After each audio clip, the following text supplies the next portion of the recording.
From NPR, Intel will give the U.S. government a 10% stake, says Trump. President Trump said on Friday he has asked Intel CEO Lip-Bao Tan for a 10% stake in the company during a recent meeting at the White House. He agreed and they've agreed to it, and I think it's a great deal for them, Trump told reporters. He's walked in wanting to keep his job and ended up giving us $10 billion for the United States, Trump said. So that means that the United States has 10% stake in Intel? That's what it says. That's fascism, by the way. Is that sort of unprecedented? That seems a little crazy. No, it's not unprecedented because of the fact that, I mean, you had didn't have a US stake in Ford or anything, or Boeing. The GM, they did right after the 2008. GM? Yeah, they owned a bunch of and GM. what about all the banks? Yeah, Didn't we do that with stupid it's banks? It's not unprecedented. But and I think hold on, guys. The point of this, I think, and I haven't read this through yet, but I think the point of this is to do something to increase the United States access to chips that are necessary for national defense. Because right now there's tons of really complex chips that go into all kinds of missiles and all kinds of planes and all kinds of stuff. And the U.S. outsources that stuff to Taiwan, right? A lot of chips that are made in Taiwan. So if I understand correctly, this is because they want access to the semiconductor industry. So hold on a second.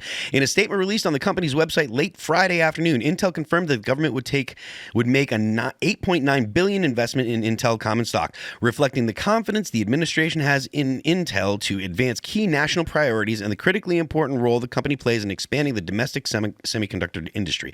So the point is, we need to have semiconductors built here for national defense, for all of the high-tech military assets that we have. So this is something that I've actually talked about a bit, and I've inquired with people. Should we have some kind of Manhattan Project style, program to shore up our semiconductor availability here in the U.S.? Because should China decide to take Taiwan, we are almost guaranteed, or we're almost required to help them because of national security, right? You have to engage in a war, because if we don't have the ability to provide the semiconductors that we need, not just for our phones or whatever, but for actual necessary things for national security, for military planes, for anti-air systems, for missiles and stuff like that. Those things are necessary. If it comes Fascism would be if they took the whole company. Yes, it would be, but it starts with 10%. Right, well, no, I don't think so. I think it's when the government and the corporations collude to take power. That's oligarchy. But that's not, and it's not. They're not colluding. When there's a small group of wealthy men. They're not colluding to take power. This isn't the power is 10% stock in Intel. But the point is, it's the government working with the company in order to be able to produce the things necessary that the government, the thing the government needs. So I'm not saying fascism is evil. Some fascism is good. And in a way, this might be a very good thing, because if it comes to life and death, I'll take fascism and survival over not fascism and death. And if it means that we need to step up our government needs to take control of the private company to make weapons for our survival, that's an argument I'm willing to hear. 10% stake is not taking control. It's the first step, though.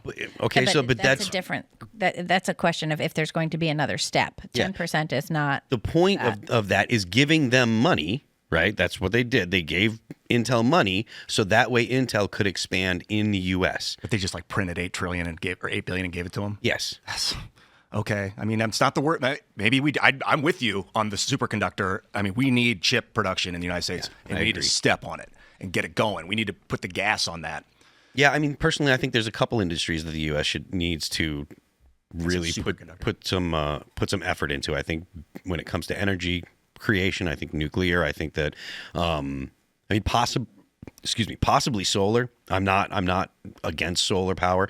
I think that in the future, it's probably going to be more common. Also, piezoelectric. Have you followed that much? They've just developed these walkways that charge in Tokyo. Yeah. They walk on them. Yeah. It's just the stress, the tension creates electricity. Yeah, that's great for helping. For shoes. That's great for helping municipalities and stuff like that. But I'm thinking of stuff the stuff that would be able to explosive force. Well, not so much that. I'm thinking of stuff that would be able to run, data processing centers, things that AI is going to need, because the U.S. is going to be in an arms race with AI, with other countries over AI, because AI could possibly be a revolutionary technology that makes other countries' military assets almost useless. So that's possible.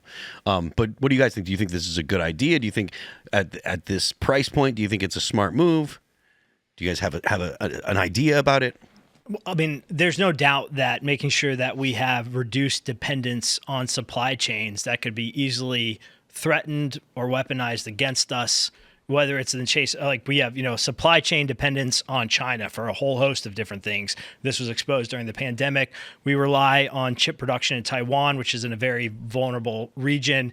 And, there's been some really good work being done by Elbridge Colby on the Taiwan issue in particular, and trying to get like Pacific allies to step up to the plate on that. So that's important. Maybe this is a part of that strategy. I'm going to pull Donald Trump. You're just now telling me this for the first time. So, it does seem odd to me. It seems odd. I trust it's not illegal, that we're purchasing, investment in a company. It does feel a little bit like picking winners and losers, but Intel was already kind of a winner. Maybe Intel is the only game in town. And if that's the case, then this is what we do. Wasn't there also stopping them from selling chips to China? Wasn't that a thing? There are certain chips that no one can sell to China. Yeah. So like Nvidia, which there's Nvidia is already the winner. Like lately in the past 5 years, Nvidia has been absolutely crushing anyone. Intel, I have no idea. And I don't think $10 billion for Intel is going to boost up Intel to the capacity that Nvidia has. Nvidia has been just crushing when it comes to chip manufacturing. So I don't think that it's actually picking winners and losers. I do get the feeling that this is just about securing access to chips made here in the U.S. But yeah, I think that, personally, I think that it's a good thing because the U.S. needs to have the ability to produce chips for our national defense. As long as these jobs aren't going to be given to H-1B visas. Well, so if we're building chips in the United States of America, we darn well better make sure that the jobs are going to American citizens. I agree. I think that personally, I think the whole H-1B visa program should be ended for a decade at least. So normally the government would subsidize the industry, and then Intel would reap the rewards, maybe $9 billion in tax, write-offs or something. So the idea that the government bought stake in a private company with my money is very strange. Unprecedented, as are a lot of things in this era. It's not unprecedented though, because when was what happened before? So they bought in us. They basically, when they bailed out GM, they bought GM in 2008, right after the seized the means of production. There was a bunch of banks they bought. Lehman Brothers. Yeah, this is not unprecedented at all. What do they buy it and liquidate it? No, they just gave them money. I think Ian's right though. Like it's a little bit different in that this is a proactive measure being taken to sort of accelerate a positive development versus a reactive measure being taken to ameliorate a disaster. How do you think? Right? How different? Two different things. How different in your mind is this to the Manhattan Project?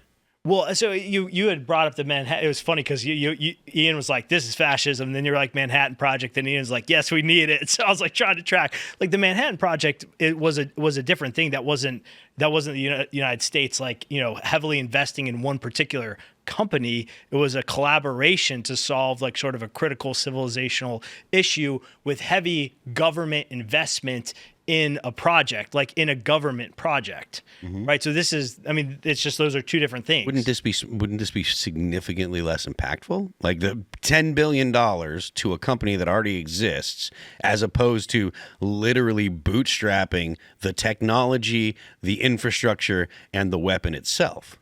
Yeah, but the difference here is the Manhattan Project was fundamentally federal funding for a federal project. This is federal investment in a private company. Okay. So that's sort of the difference. So for me, at least from my perspective, the way that I see it, I feel like it's a much smaller effort than something like the Manhattan Project, right? I have no idea what the price tag was on the Manhattan Project. Wow. It was crazy. Yeah. That's my guess. I don't know. I don't mind it. I don't mind the investment in Intel. If the stated goals are these AI race things and whatever else, I don't think I mind it very much. I've been deeply concerned about Taiwan. That's for sure. So, I see the solution they're aiming at. The adjusted for inflation, the Manhattan Project was $35.4 billion. So over how long? A lot of money to build only a bomb. A couple of years, wasn't it? A couple of years. Yeah, it is a lot of money to build a bomb, but they had to invent the technology. You know, it was $2 billion back in 1940. That's what has to happen now, right? Like technology has to be invented, and which would be AI. The government could, well, that's what the chips are, part of what the chips are for, I imagine. And then maybe they are working on chips power everything. I mean, the world runs on semiconductors. And again, I don't think that like the government shouldn't be making chips just for like they shouldn't be investing in Intel so that we have chips to run iPhones, right? They should be investing in, if they're investing in Intel, the chips should be exclusively for military uses, for anti-air missiles, for cruise missiles. Going on. Yeah, that to me, that's why it's acceptable, because look, man, I don't need the government to put $8 billion into Intel so that way my microwave can connect to the internet, right? I don't care about I definitely don't.